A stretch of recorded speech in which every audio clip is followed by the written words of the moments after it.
এবার টাকিতে ইচ্ছামতি নদীর ধারে অবৈধভাবে গড়ে ওঠা হোটেল এবং রিসর্টগুলিকে আইনি নোটিশ দিল পৌরসভা। পাশাপাশি বেশ কয়েকটি হোটেলে নোটিশ দেওয়ার সাথে সাথে তালাও বন্ধ করে দিলেন হোটেল কর্তৃপক্ষ। পালা বদলের পর নড়েচড়ে বসল পৌর প্রশাসন। রাজ্যের মধ্যে টাকি একটি গুরুত্বপূর্ণ পর্যটন কেন্দ্র, যেখানে সবসময় কম বেশি পর্যটকদের আনাগোনা লেগেই থাকে। এই টাকির অন্যতম সৌন্দর্য ইছামতি নদী এবং ইছামতি নদীর ওপারে বাংলাদেশ। সেই ইছামতি নদীর পাড় দখল করে একাধিক অবৈধ হোটেল গড়ে উঠেছে টাকিতে। এর আগের তৃণমূল সরকারের আমলে এলাকার মানুষ বহুবার অভিযোগ করেছে, এমনকি এইসব বেআইনি হোটেল খবরের শিরোনামে উঠে এসেছে, কিন্তু পৌর প্রশাসন কোনো রকম পদক্ষেপ নেয়নি। এবার পালাবদলের পরে সেই সব অবৈধ হোটেলে পৌর কর্তৃপক্ষ নোটিশ দিল এবং নোটিশ দেওয়ার পরেই বেশ কয়েকটি হোটেল কর্তৃপক্ষ তারা হোটেলের গেট বন্ধ করে দিলেন। দেখুন, টাকি একটা ঐতিহ্য দীর্ঘদিন ধরে কিন্তু আছে, কিন্তু এই তৃণমূলের জামানায় যে এই অবৈধ হোটেলের কারবারের জন্য টাকির সুনামটা কিন্তু অনেকটাই মাটিতে মিশে গেছে।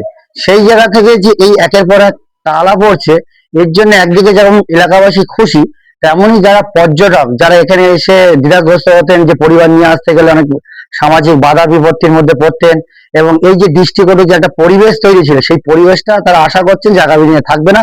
পুনরায় সেই পর্যটক আবার সমহিমায় টাকিতে আসতে শুরু করবেন। দেখুন, তৃণমূল ছিল একটা কোম্পানি, আর ভাইপো গ্যাংয়ের যে কোম্পানি মমতা বন্দ্যোপাধ্যায়কে সামনে রেখে তার যে সাগরেররা একের পর এক এই নদীর গতিপথকে আটকে দিয়ে তার উপরে বিল্ডিং তুলে একের পর এক যে অবৈধ কারবার, সেই কারবারের কিন্তু বিপক্ষে জনগণ যে জনাদেশ দিয়েছে, সেক্ষেত্রে বিজেপি সরকার এবং মাননীয় মুখ্যমন্ত্রী শুভেন্দু অধিকারী মহাশয় অবশ্যই এই সিস্টেমটার বিরুদ্ধে, অর্থাৎ যারা অবৈধ কারবার করছেন তাদের উপযুক্ত শাস্তির ব্যবস্থা করবেন, এবং জনগণ তাতে কিন্তু খুশি।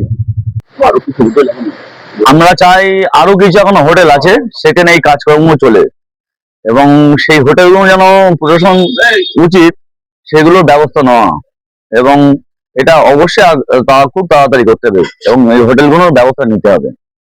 শোনো, আমরা নোটিশ তোমার সারা টাকি মিউনিসিপ্যালিটিতে নদীর ধার সহ আরো তোমার যত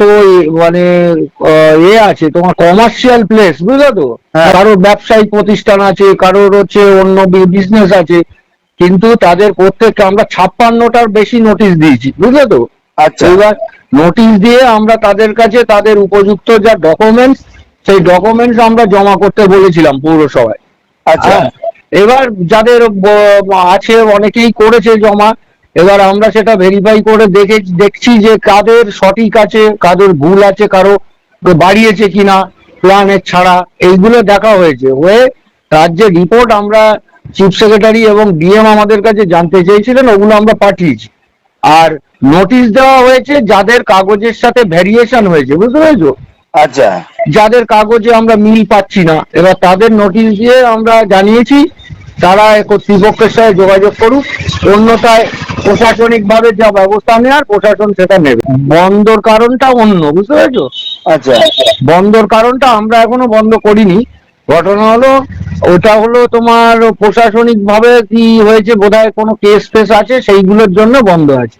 আমরা যেটা করছি একদম গভর্নমেন্ট যে রুলস পাঠিয়েছে সেই রুলস অনুযায়ী প্রশাসনিক টোটাল পদক্ষেপ নেওয়া হচ্ছে, এবং যাদের মধ্যে যেমন ধরো শুধু হোটেল নয়, এই রাস্তা দখল হয়ে গেছে, পাঁচিল করেছে বা কনস্ট্রাকশন করেছে, সেগুলোও দিয়েছি, এবং সেগুলো আমরা প্রশাসনিক ভাবে খুব শীঘ্রই আমরা সেগুলোকে ডিমোলাইজ করবো, বা মালিকদেরকে বলে দিয়েছি তারা যদি সরিয়ে নেয় ভালো, আদারওয়াইজ প্রশাসন ব্যবস্থা নেবে।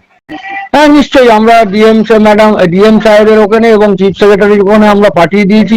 আমরা আশা করি তাদের ওখান থেকে একটা সরকারি যে নির্দেশ আমরা সেটা পাবো, পেয়ে গেলেই আমরা আমাদের প্রশাসনিক লেভেলের যা কাজ আমরা শুরু করবো।